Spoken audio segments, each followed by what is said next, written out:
Hello বন্ধুরা, তোমরা কেমন আছো? আশা করি তোমরা ভালো আছো, সুস্থ আছো। আর তোমাদের ভালোবাসায় আমিও খুব ভালো আছি।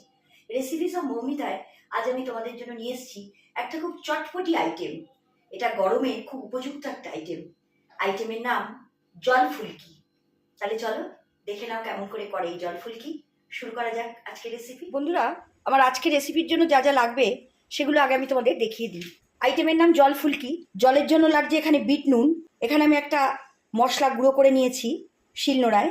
এখানে আছে গোটা জিরে, গোটা ধনে আর একটা গোটা শুকনো লঙ্কা। হালকা ড্রাই রোস্ট করে কড়াইতে আমি শিলে এটাকে গুঁড়ো করে নিয়েছি। নুন, মিষ্টি আর রেড চিলি, পুদিনা পাতা, ধনে পাতা, এটা আমি মিক্সার গ্রাইন্ডারে একটুখানি করে নিয়েছি। একদম মিহি করা যাবে না, এটা দেখো পাতা পাতা মতো আছে। কাঁচা লঙ্কা কুচি, আর এখানে নিয়েছি আমি তেঁতুলের কাঠ। তেঁতুলটাকে আমি আগে গরম জলে একটু ভিজিয়ে রেখেছিলাম, তারপরে দানাগুলো ফেলে আমি কাঠটাকে নিয়ে নিয়েছি। ফুলকির জন্য এখানে লাগছে বেসন, হলুদ গুঁড়ো, নুন, লঙ্কা গুঁড়ো আর সামান্য একটু হিং, লাগছে একটু গরম তেল আর বেকিং সোডা। তাহলে চলো শুরু করা যাক আজকের রেসিপি। বন্ধুরা, প্রথমে আমি জলটাকে রেডি করে নেব। তার জন্য এখানে আমি একটা কাচের বাউল নিয়েছি। এর মধ্যে আমি দিয়ে দিচ্ছি প্রথমে তেঁতুলের জলটা, যেটা আমি গরম জলে করে রেখেছিলাম। দিয়ে দিচ্ছি গুঁড়ো মশলাটা, বিট নুন।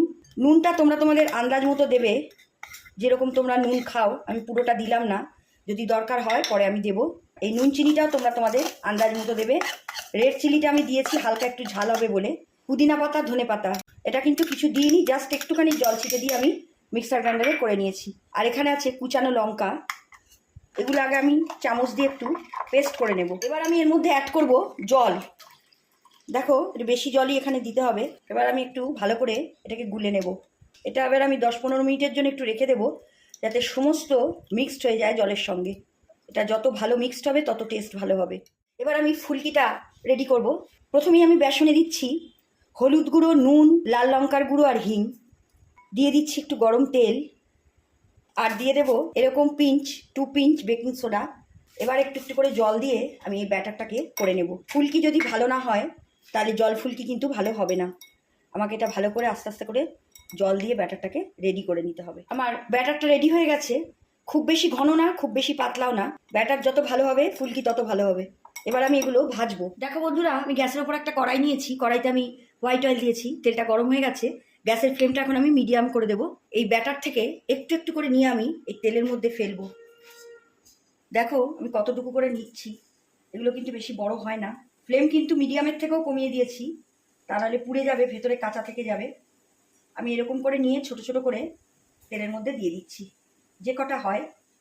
আবার পরের সাইডে আবার দেবো। দেখো বন্ধুরা, আমার এক সাইড হয়ে গেছে, আমি উল্টে আরেক সাইড করে দিয়েছি। আবার এক সাইড হলে আমি এটা উঠিয়ে দেবো। দেখো বন্ধুরা, আমার 2 সাইডই হয়ে গেছে। এবার আমি এই ফুলকিগুলো তেল থেকে তুলে নেব। আবার আমি দেবো, এরকমভাবে তুলবে, অল্প করে তুলেই দেখো আঙুলের আগায় নিয়ে এভাবে দিয়ে দেবে। বেশি বড় এগুলো হয় না। এইভাবে তোমরা ছোট ছোট করে সব কটাকে ভেজে নেবে।